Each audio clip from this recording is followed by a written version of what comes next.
জয় গুরু। পরম দয়াল আমার তোমার চরণে জানাই ভূমিষ্ঠ প্রণাম। আর আপনাদের প্রত্যেককে জানাই আনন্দিত জয় গুরু।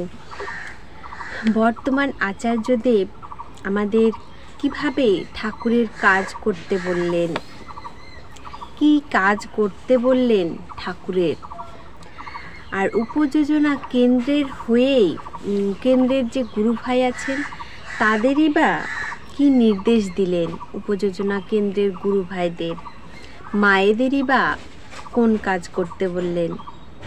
এটা কিন্তু খুবই গুরুত্বপূর্ণ একটি ভিডিও। কি কাজ করতে বললেন আমাদের বর্তমান আচার্যদেব, আজকে সেই নিয়েই আলোচনা করব। অবশ্যই ভিডিওটি মনোযোগ সহকারে শুনবেন। প্রতিটি বৈঠকেই তিনি প্রথমে উপযোজনা কেন্দ্রের সঙ্গে যুক্ত গুরু ভাইদের কাছ থেকে কিছু কথা শুনতে চান। বিশেষত এই কার্যক্রম পরিচালনা করতে গিয়ে তারা কোনো সমস্যার সম্মুখীন হচ্ছেন কিনা। গুরু ভাইদের কথার পরিপ্রেক্ষিতে তিনি উপযোজনা কেন্দ্রের কার্যক্রম সুচারুভাবে পরিচালনার কিছু তুক ধরিয়ে দেন।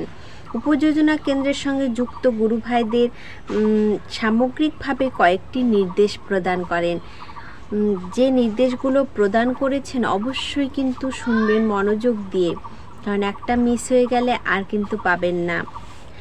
প্রথমত, প্রত্যেকটি ইষ্টভৃতি পরায়ণ পরিবার নিজ গৃহে তার সামর্থ্য অনুযায়ী ঠাকুরের সিংহাসন সুন্দরভাবে রাখবেন। বাড়িতে আরও বহু দেবতার প্রতিকৃতি থাকতে পারে, কিন্তু ঠাকুরের আসন থাকবে স্বতন্ত্র। সর্বাবস্থায় ঠাকুর হলেন এক ও অদ্বিতীয়। এই ভাবনায় আমাদের মনকে নিয়ে যেতে হবে। অনেক ঠাকুরের প্রতিকৃতি থাকতেই পারে, শুধু যে আমার ঠাকুর থাকবে তেমনটা নয়।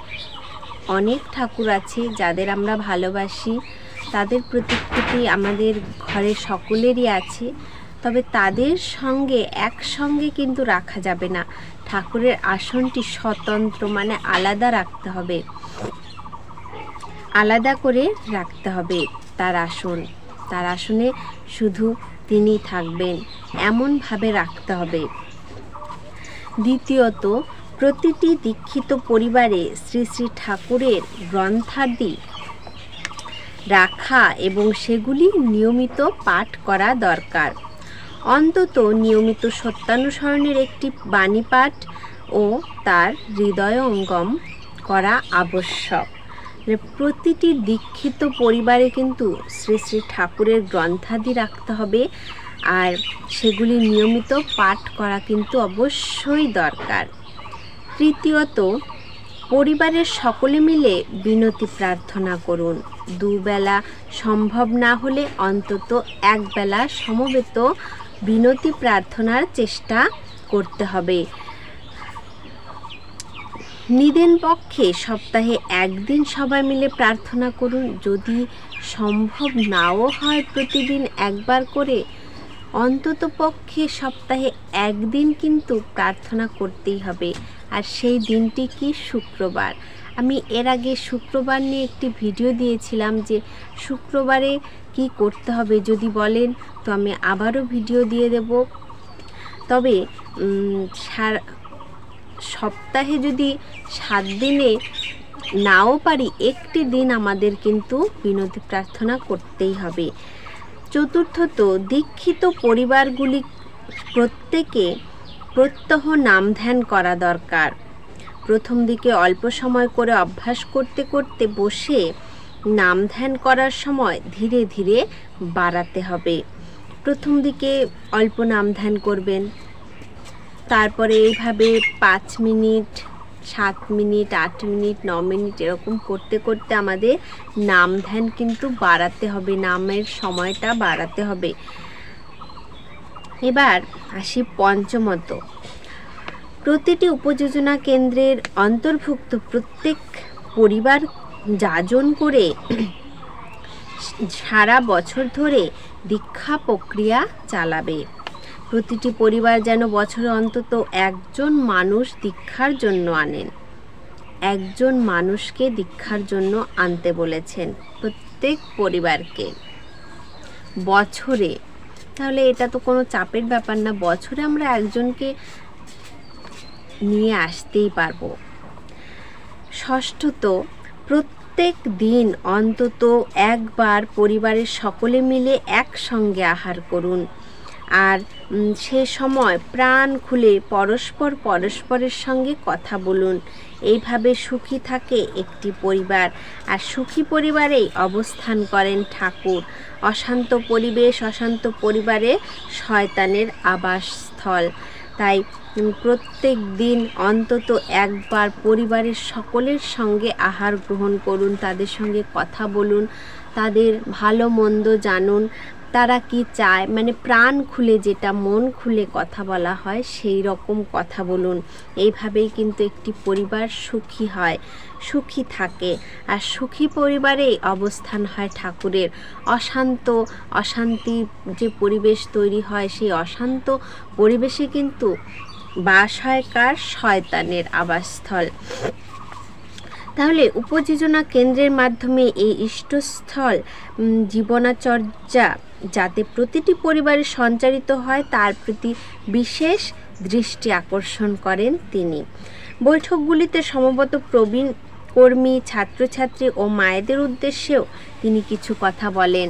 মহাভারতে এবার শুনুন মায়েদের উদ্দেশ্যে তিনি কি বলেছেন, মায়েদেরকে কি করতে বলেছেন তিনি।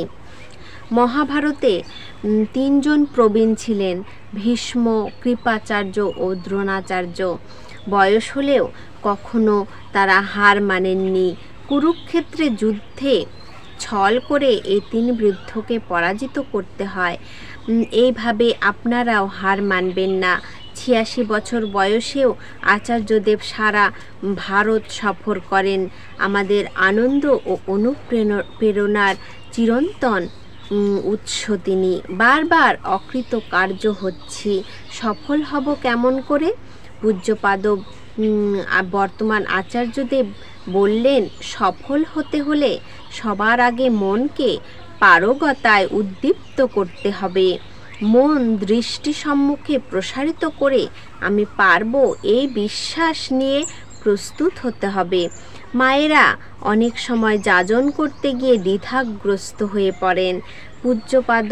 পরম পূজ্যপাদ শ্রী শ্রী আচার্যদেব বলেন, মায়েরা তাদের ভাব ভাষা বোধ দিয়েই ঠাকুরের কথা বলবেন, কাঠবিড়ালির মতো করেও নিজের ভূমিকা পালন করবেন।